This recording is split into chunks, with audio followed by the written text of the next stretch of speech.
우리말로 하면 가짜 퇴비, 미숙 퇴비, 불량 퇴비입니다. 그래서 쓸 수가 없어요. 그러면은 농부들은 하우스 농사를 하는 농부들은 농협 퇴비나 뭐 여러 회사에서 파는 퇴비 공장이 우리나라에 350여 개가 되는데 거기서는 퇴비를 직접 쓰면은 작물이 타 죽으니까 어떻게 쓰느냐? 모종을 내기 전 흙을 만들 때 얘를 땅에다 뿌리고 로타리를 쳐요. 그리고 보름에서 20일이 지나면 가스가 다 빠지거든. 그때서 모종을 냅니다. 이게 생활화가 돼 있어. 노지도 시중에서 파는 유기질 퇴비를 갖다 쓰면 피해를 바로 봐요. 노지도 바로 못 줍니다. 그러니까 노지도 작물을 심기 전에 기비로서 퇴비를 주고 로타리를 쳐서 열흘 이상 지난 다음에 가스가 빠진 다음에 하죠. 이게 한심한 일이죠. 왜냐? 퇴비가 없어져서요. 옛날에는 우리 선조들은 자가 퇴비를 만들어서 썼는데 지금은 농업이 사업화되다 보니까 자가 퇴비를 만드는 사람이 없습니다. 그거는 전문적으로 퇴비를 만드는 퇴비회사 제품을 사다 쓸 수밖에 없는 구조예요. 농부가 내가 쓰려고 자가 퇴비를 만든다? 공간이 있어야 돼요. 시간을 투자해야 돼요. 할 수가 없어요, 전업농부는. 근데 하는 데가 있어요. 어디냐면 수도자, 밭농사 하는 사람들은 반드시 소를 키웁니다, 지금도. 그래서 그 소를 키운 거에서 나오는 우분을 가지고 퇴비를 만들어요. 어마어마한 규모로. 거기에는 어제 우리 지평 선생님이 말씀하셨죠? 탄질류를 맞춰야 된다고. 똥은 뭐예요? 질소잖아요. 질소만 쓰면 안 되죠. 탄소 성분이 있어야 되죠. 그래서 왕겨를 넣어서 그거를 6개월 동안 자가퇴비를 만들어요. 싸놓고 산더미처럼. 쌓아만 놓으면 안 돼요. 비가림도 해야 되고 개를 주기적으로 교반 섞어줘야 돼요. 호기 발휘를 시키기 위해서. 그래서 그 퇴비가 6개월 지나가면 완숙 퇴비가 돼요. 그거를 논에다 써서 벼의 품질을 높이는 거예요. 쌀에. 근데 그거를 100% 그렇게만 해서 유기재배 수도작을 하는 사람이 있어요. 고성에. 우동환 선생이라고. 한살림 생산농가인데 이 양반은 3만 평 논에서 그 퇴비를 가지고 이모작을 해요. 보리와 밀을. 이 대단한 일이죠. 근데 이거는 자가퇴비를 당연히 만들어야 되는데 농업이 소위 말해서 사업화되고 나서는 농민들은 퇴비를 만들 시간이 없고 재료도 없습니다. 그러니까 어차피 퇴비업자에 의존할 수밖에 없는데 퇴비회사는 불량품을 만들 수밖에 없어. 왜? 그 구조도 아셔야 돼요. 모든 유기물은 얘가 사기면 얘가 부숙이 되면 50%로 줄어요. 100kg짜리 풀을 뜯어서 100kg 풀을 뜯었어요. 얘를 썩히고 삭히잖아요. 부숙을 시키고 자라는 소나무와 진달래가 주종이 됐던 거죠. 그 pH를 말할 때는 강산성이지만 또 하나 놀라운 게 뭐냐면 흙이라는 것은 농사짓기 좋은 흙이냐 나쁜 흙이냐를 볼 때는 과학적으로 한 가지를 봅니다. 뭐냐? 그 흙이 양분을 끌어들일 수 있는 능력이 얼마나 되느냐. 그것을 전문적으로 양이온 교환 용량 CEC라고 해요. 토양학의 시작은 CEC로 시작이 됩니다. 이 CEC, 양이온 교환 용량, 즉 그 흙이 작물이 필요한 양분을 얼마나 끌어들일 수 있느냐, 그 사이즈를 얘기하는 거예요. 양이온 교환 용량. 근데 우리나라 흙은 그 양이온 교환 용량이 10밖에 안 돼요. 10. 자, 더 쉬운 비유를 하자면 흙은 여자예요. 전기적으로 음전화를 떴기 때문에 여자라고 하는데, 그래서 양이온 교환 용량이 어려워서 흙을 우리는 과부촌이라고 한다. 우리 이완주 박사는 키워드로. 과부촌에 과부가 많을수록 호랩이, 양분은 호랩이를 끌어들이는 능력이 크거든요. 근데 우리나라 흙에는 과부촌에 과부가 10명밖에 살지 않아요. 근데 재밌게도 10명 하면 여러분들 많은 거 아니냐 생각할 수 있는데 모래흙에는 과부촌에 과부가 1명만 삽니다. 그러면 가까이 일본은 몇 명이 살까? 일본의 과부촌에는 과부가 30명이 살아요. 더 놀라운 건 바다 건너 미국과 유럽의 곡창지대에는 과부천의 과부가 100명이 삽니다. 그러니까 100명이 사는 유럽의 곡창지대에 비해서 우리나라의 과부천에 10명밖에 사는 과부천은 농사질 수 없었던 땅이죠. 거기다 pH가 5.4예요. 그러니까 농사를 못 졌어요. 질 수가 없는 땅이었어요. 근데 우리는 오늘날 이렇게 살아왔고 우리 선조들은 우리를 먹여 살린 거예요. 그 이유가 뭐냐? 이 결정적인 게 오늘 여러분들이 수업하는 거예요. 탭입니다. 우리 선조들. 우리 선조들은 토양학을 몰랐어요. 작물이 뭘 먹는지 무슨 양분을 필요한지도 몰랐다고. 경험적으로. 그래서 뭐를 했습니까? 똥거름을 만들었던 거예요. 심한 경우 할아버지는 장날 망태기 들고 가서 쇠전에 가서 소똥도 주워오고 오다가 개똥도 주워오고 여러분들도 아마 경험이셨을 거예요. 한 마을에 잔치가 열리면 온 식구들 다 동원해서 허리띠 풀르고 밥을 먹잖아요. 평상시에 안 먹다 먹은 거 들어가면 나오게 돼 있어요. 혈사가. 그러면 그 똥을 그 집에서 안 쌉니다. 이렇게 달려가서 당신 집에다가 똥을 쌉니다. 그리고 그걸 가지고 똥거름을 만들어서 농사를 졌죠. 자, 그러면은 그 똥거름을 우리는 유기물이라고 해요. 그 유기물에는 아까 말했던 과부천의 과부가 몇 명이 살까요? 참, 이게 놀라. 이게 유기물이 천사인 이유예요. 무려 유기물 속에는 과부가 250명이 살아요. 그러니까 뭐 유럽의 곡창이 다 게임이 안 되는 거예요. 얘는 만병통치약이에요. 250명이 돼요. 더군다나 거기에는 더 놀라운 게 있습니다. 유기농을 왜 해야 되는 결정적인 이유예요. 자, 과부천의 과부가 250명이 살아서 비료, 양분을 비료라고 하죠. 양분을 끌어들이는 능력이 탁월해요. 근데 비료는 편의상 과부천이니까 호랩이라고 해요. 대부분 순놈 비료가 많죠. 칼슘, 칼륨, 마그네슘 다 순놈 비료입니다. 자, 암놈 비료도 있어요. 인산 이런 것들은 암놈인데 그럼 암놈과 암놈끼리는 안 되잖아요. 그때 순놈이 다리를 놔서 암놈 비료를 먹습니다. 그런 원리로 돼요. 자, 근데 유기물 천사에는 또 하나 250명의 과부가 있는 거 외에 또 하나의 엄청난 힘이 있어요. 그게 뭐냐면 양분이에요. 양분. 영양소. 자, 사람이 대사활동을 해서 삶을 영위하는 데 필요한 영양소가 필수 영양소가 몇 가지가 필요하죠? 박 선생님? 몇 가지? 다 아시 23가지를 필요해요. 23가지. 자, 거꾸로 식물이 광합성을 하기 위해서 필요한 필수 영양소, 식물의 필수 원소라고 해요. 이게 몇 가지냐면 14가지. 14가지. 그 14가지가 외우는 방식이 있어요. 질, 인황, 염분몰, 질, 칼칼, 마철, 망화분이. 이름하여 토양학 강의를 들은 전국의 농부들은 내가 지금 전화 딱 한번 해요. 질 하면 그 사람들 질, 인황, 염분몰, 질, 칼칼, 마철, 망화분 이렇게 자동으로 나와요. 농민들이. 왜냐하면 태종, 태세, 문단세 다 외우잖아요. 이 식물의 과학은 이 14가지에 있는 거예요. 14가지 필수 원소. 그게 질소, 인, 황, 염소, 붕소, 몰리브덴.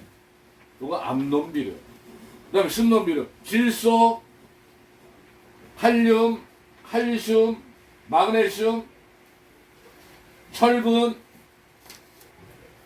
망간, 아연, 구리, 니켈. 이 14가지입니다. 실판에 써야 되는데. 그냥 여러분들 이미지만 기억하세요. 자, 이 14가지를 통해서 식물은 이 양분이 들어와야 이파리에서 엽록소에서 광합성을 하죠. 광합성. 광합성이 뭡니까? 광합성은 식물이 뿌리를 통해서 이 14가지 양분이 올려주고 물이 올라와요. 그리고 햇빛을 받아서 엽록소에서 물과 이산화탄소를 붙이는 작업을 하죠. 물과 이산화탄소를 붙이면 포도당이 돼요. 식물은 광합성을 통해서 포도당을 만드는 거예요. 포도당을 만드는데 물과 이산화탄소를 붙여주는 결정적인 양분이 있죠. 비료. 여러분들 비료하면 질소만 알죠. 질소는 광합성을 하는 공장을 만들어준 주 성분이에요. 얘가 있어야 단백질이 만들어져요. 그래서 모든 양분의 식물의 양분의 제왕은 질소예요. 근데 NPK 말 들어봤죠? P가 뭐 인이에요. 사실은 지금은 질소보다 인이 더 중요해요. 농사에서는. 전문 농업인도 문제는 뭐냐면 농사라는 것은 어떻게 광합성의 효율성을 높여서 생산을 증가시키느냐가 농사예요. 자연 체질이 아니잖아요. 그러기 위해서는 물과 이산화탄소를 붙여주는 결정적인 역할을 하는 인산이 필요한 거예요. 근데 요즘 전업농들은 이 인산을 놓쳤어요. 그걸 이완주 박사가 얘기한 거고, 이 인산은 되게 까다로워. 이 자식이 아프리카인이야. 날이 추워 활동을 안 해. 흡수가 안 돼. 기온 12도씨 이하가 되면 흡수 정지. 16도씨에서는 50%밖에 흡수가 안 돼. 그러니까 하우스 같은데 기온이 떨어지게 날이 흐리다는 예보가 나오면 3일 전에 미리 인산을 줘. 그래야 광합성이 활발하게 되는 거예요. 인산이 그렇게도 중요한 거예요. 그러니까 인산은 여러분 동남아시아 애들 보면 우리보다 키가 작잖아요. 외놈들. 사실은 걔네들이 인산 부족이에요. 우리 뼈를 형성하잖아요.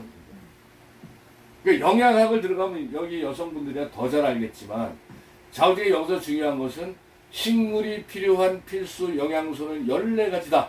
근데 우리가 지금 공부하고 있는 유기물 천사 속에는 과부가 250명이 살면서 식물이 필요한 14가지의 영양소는 물론이고 사람이 필요한 23가지의 영양소를 공급해 주고도 남는 60가지의 영양소가 유기물 속에 있다.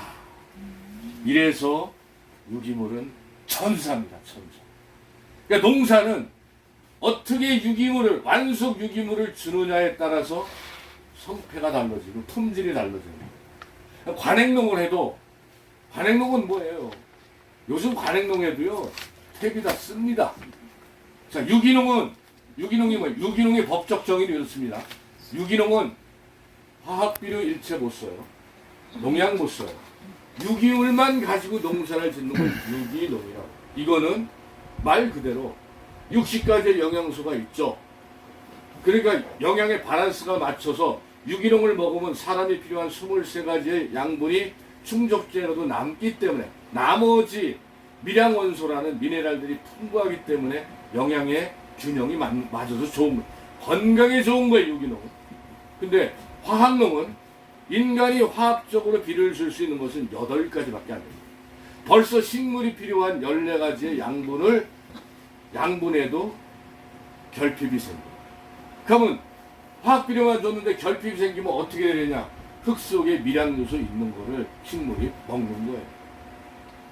그렇게 농사를 짓다 보면 결핍이 생겨요. 계속 흙 속에 있는 거만 빼먹으니까 수탈이 되는 거죠. 그러니까 요즘에는 밀양요소 비료라고도 나옵니다. 복합비료. 이거 황당한 거예요. 근데 유기물을 주면 그게 다 해결되는 거예요. 유기물은 60가지 양분이 있어요.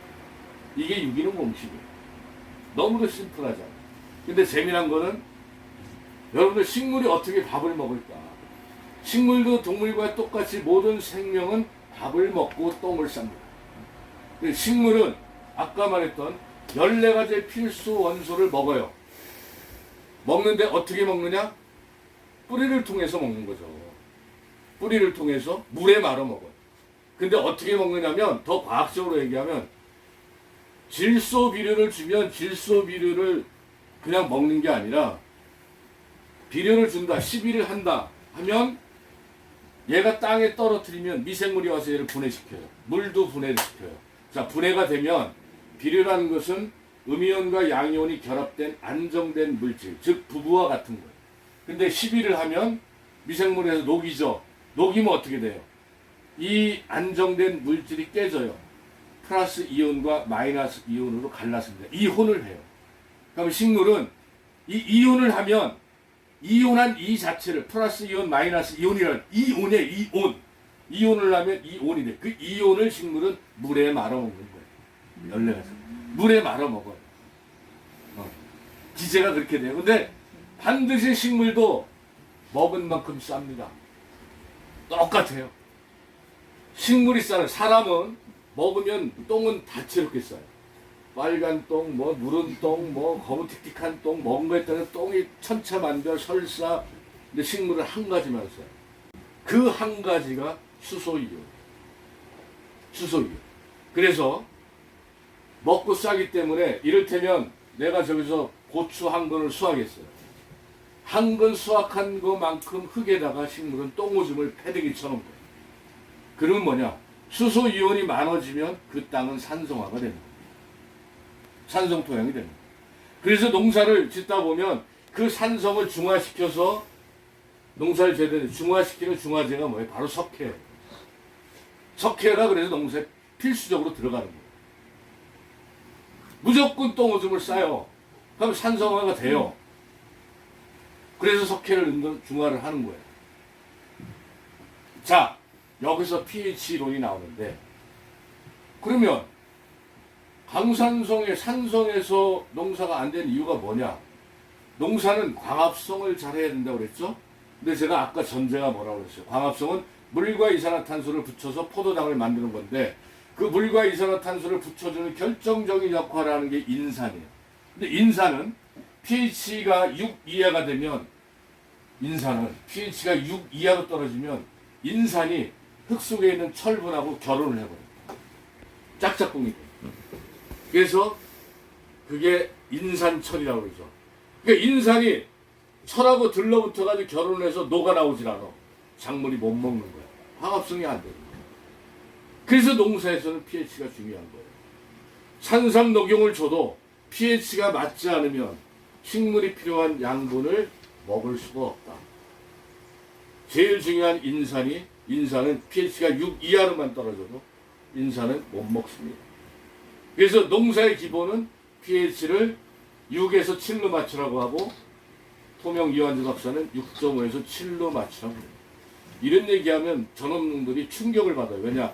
이 사람들은 다 교육받은 게, 감자는 pH가 5.4요, 하다못해 블루베리는 4.5요, 작목별로 pH가 다 다른데 어떻게 이완주 박사님은 pH를 6.5, 7로 맞추라고 그러십니까?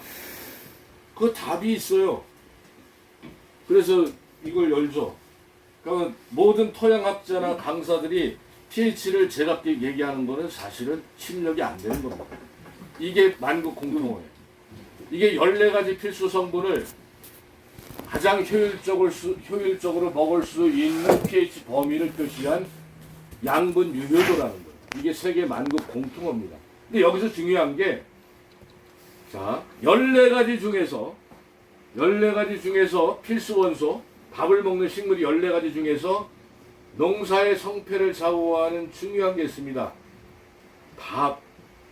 밥이 있어요. 메인 밥. 밥처럼 많이 먹는 걸 뭐라 그래? 다량원소라고 합니다. 다량원소가 중요해요. 다량원소가 뭐냐면 질소, 인, 황, 마그네슘, 칼슘. 그죠? 6개예요.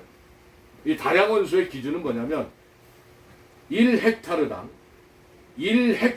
3,000평에 10kg 이상을 필요로 하는 걸 다량원소라고 해요. 이 다량원소를 어떻게 효율적으로 잘 주느냐가 농사의 관건이고, 그것이 pH가 6에서 7로 맞춰야 될 명분이라는 겁니다. 자, 근데 이 천사에는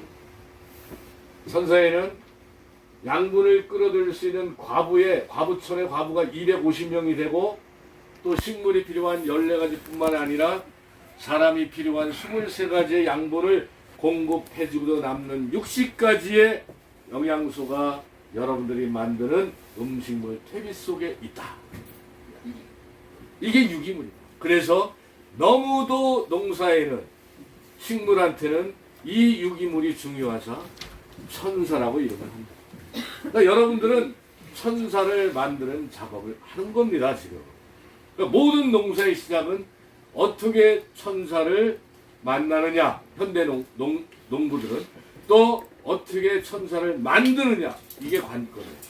근데 여러분들은 그걸 하고 있습니다. 대단한 거예요. 그래서 시간 됐죠? 1시간. 여러분들이 하고 있는 귀한 거는 천사를 만드는 작업이고, 천사를 만들기가 너무도 어렵지만 지금 여기서 진행되고 있는 교육 프로그램은 전업농들이 그걸 만들어서 쓰는 게 아니라 도시농부들이잖아요. 자금농부. 그리고 이거는 그 퇴비를, 완숙 퇴비를 만드는 과정에서 여러분들이 배우는 게 많잖아요. 이것이 사실은 일종의 하나의 운동이 돼야 돼요. 농업운동. 자가 퇴비 만들기가. 유기농을 늘려간다는 것은, 여러분들은 혹시 이런 통계 자료를 보셨나 모르겠습니다만, 저 마트 가도 친환경 농산물, 저기 가도 친환경 농산물, 온통 친환경 농산물인데 저는 이해가 안 되더라고요. 왜냐면 우리나라 친환경 농사를 짓는 친환경 농가가 몇 프로입니까? 1.37% 정도밖에 안 돼요. 전체 농업에서. 그래서 농림부에서는 1.5%만 올라가도 기적이다. 1.5%만 되면 급속도로 늘어나요. 이게 농업의 세라담을 바꾸는 건데, 1.5%도 안 되는 친환경 농가가 있는데 오나가나 마트마다 다 친환경이에요. 의심이 되더라고 나는. 네. 의심이 돼요. 도대체는 못 믿겠어요. 근데 여러분들은 직접 여기서 도시농업을 하고 있는 거는 완전한 친환경이죠. 완전한 친환경. 또 하나, 우리 철비 선생님 왜 웃으시나? 친환경 아니라고 얘기하는데. 재밌는 얘기 해볼게요. 내가 유기농 농부예요. 자, 유기농 농부가 내일 내가 계약 제약을 했어. 근데 출하를 일주일 해야 돼. 근데 얘가 삐실삐실해. 소출이 안 나와. 어떻게 해야 되겠어요? 여러분 풀 매다 보면 제초제 쓰고 싶은 생각이 여기까지 와요. 여기까지 와. 저도 매주 느껴요. 야, 이 띠양 풀 때 풀 잡고 저거 뿌리면 한 방에 끝나는데 이 생각이 들거든요. 자, 유기농부가 출하를 해야 되는데 자기 얼굴이 걸린 상품이잖아요. 얘가 너무 부실해요. 소비자가 얘를 봐주지 않을 것 같아요. 어떻게? 밤에 슬쩍 가서 질소비료 하는 걸 딱 줬어요. 이틀 지나니까 그냥 막. 근데 그거를 딱 뜯어다가 여러분들이 국립수사과학원에다가 의뢰한 거예요. 얘가 화학비료를 먹었습니까? 안 먹었습니까? 답이 어떻게 나오겠어요? 몰라요. 왜냐? 아까 그랬죠? 작물은 밥을 먹는데 이온만 먹을 뿐이지 그 이온이 화학비료에서 온 건지 유기물 천세에서 온 건지 작물은 모른다. 이온만을 먹을 뿐이다. 그래서 유기농은 농부의 양심농이라고 했습니다. 하늘이 알고 자기만 아는 거야. 땅하고. 작물은 몰라. 화학비료를 줬는지 아니에요. 근데 유기물로 농사를 지면 아까 말했듯이 양분이 영양소가 60가지 이상 풍부하죠. 거기다가 얘가 조직이 정말 자연 그대로. 자연의 식물은 섬유질이 상당히 많잖아요. 질기잖아요. 그대로다. 근데 화학비료에 의존해서 짓다 보면 얘가 무르고 또 질소를 많이 먹어. 질소. 그 우리 설비소에 시민들이 운동을 해내야 될 게 있어요. 뭐냐면 저 뜯어보면 이파리 뜯어보면 질소가 받아요. 그래서 유럽은 질소 기준치가 있어요. 그래서 뜯어서 허용치 이상은 폐기물이 돼요. 왜냐하면 질소 가다된 채소를 먹으면 날로 먹으면 청색증의 원인이 되는 발암물질이에요. 발암물질. 그 기준치를 만들어야 돼요. 근데 놀라운 게 도시농부들이 유기물만 줬다고 해서 밭에서 나오는 잎채소를 막 뜯어먹는데 토명 선생님하고 토양학 박사가 저희 같이 질소 측정을 했더니 허용치를 몇 배나 당장 이건 버려야 돼요. 폐기 처리해야 돼요. 근데 그거를 자기네들이 농사 줬다고 거기다 말을 하면 이해를 못해요. 농부들이. 다른 거예요. 이건 과학적인 이유와 근거가 분명히 있습니다. 이걸 아셔야 되는 겁니다. 그러니까 여러분들은 너무 질소질, 근데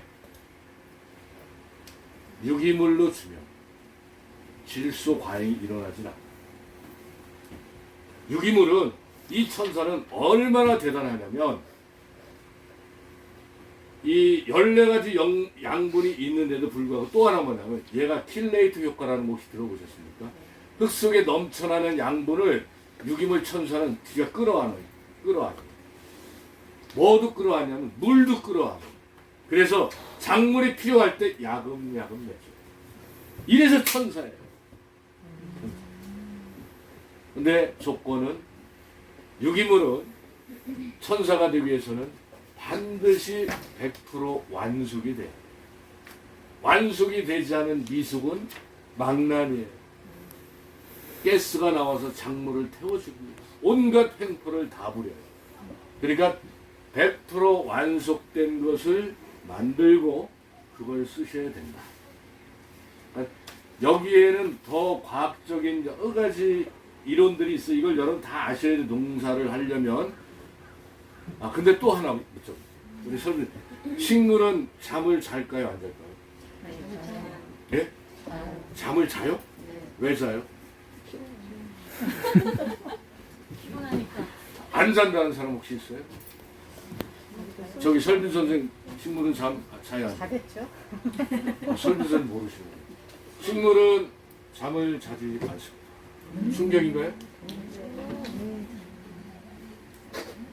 식물이 잠을 자지 않은 이유는 너무나 명백한 게 낮에 지금 쏟아지는 태양을 받아서 열심히 광합성을 하잖아요. 광합성을 해서 그 포도당을 막 만들어서 뿌리로 내려가요.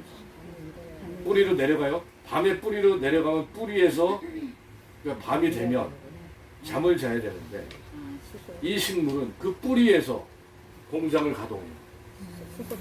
그 포도당을 전분으로 만드는 작업을 수거하는 거예요. 뿌리 전분. 그것이 고구마가 되고 감자가 되고 다 되는 거 아닙니까? 포도당을 전분으로 만든 작업을 열심히 하는데 필요한 게 뭡니까? 에너지가.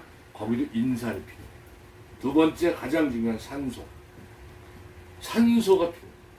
그래서 흙이 숨을 널널하게 쉴 수 있는 숨구멍이 널널해질 이유는 과학적 이유는 여기에 있어요. 그 흙이 부드러워 말랑말랑하고 이렇게 성글어서 바람이 잘 통해야 산소가 들어가서 밤 사이에 포도당을 전분으로 만드는 작업을 하는 가동을 하는 잠을 안 자요. 근데 농민들이 모르고 40년 50년 베테랑 농부도 하우스 한 사람이 낮에 물을 주면 상대 습도가 떨어진다고 해서 밤에 물을 줘요. 뭐냐? 숨구멍을 막는 거예요. 밤에 애가 일을 못해. 일을 못하면 얘는 어떻게 돼요? 달달한 당이 뿌리에 있잖아요. 그러면 각종 병원성 세균이 모든 생물들은 단맛을 좋아해요. 그 단맛을 찾아서 뿌리를 공격해서 병이 생기는 거예요. 그리고 산소가 안 들어가니까 질식 상태에 빠져요. 그러면 뿌리가 흰색이 갈색으로 갈변이 됩니다. 뿌리를 파봐서 흰색이 아니고 갈색으로 변하면 얘가 지금 질식에 빠져 있다고 보시면 돼요. 근데 농부들은 그걸 모르고 역병인 줄 알고 약을 쳐요. 이게 과학을 모르는 어처구니 없는 일이죠. 그러니까 이 토양과 작물에 관련된 과학을 공부해 보시면 너무도 재밌고 여러분들의 그 지혜를 활용하는 여러분들은 이렇게 농사 져보면 지혜가 생기잖아요. 그것을 더 효율적으로 활용하는 능력이 커지는 거예요. 너무 재밌습니다. 토양학이. 나중에 저희 토양학을 완세트로 들으려면 풀로 4시간을 기본적인 개념 교육을 받아야 돼요. 근데 그걸 1시간 만에 하려니까 어렵지만 분명한 것은 여러분들이 만들고 있는 것은 음식물 쓰레기 퇴비가 천사다. 천사를 만드는 거예요. 그거는 농사 짓는데 최고의 보약이다. 죽어가는 것도 살리는 거예요. 그것만 가지고 농사를 치면 인간이 필요한 모든 영양소가 다 공급이 된다. 이렇게 하고 제 강의를 마치겠습니다.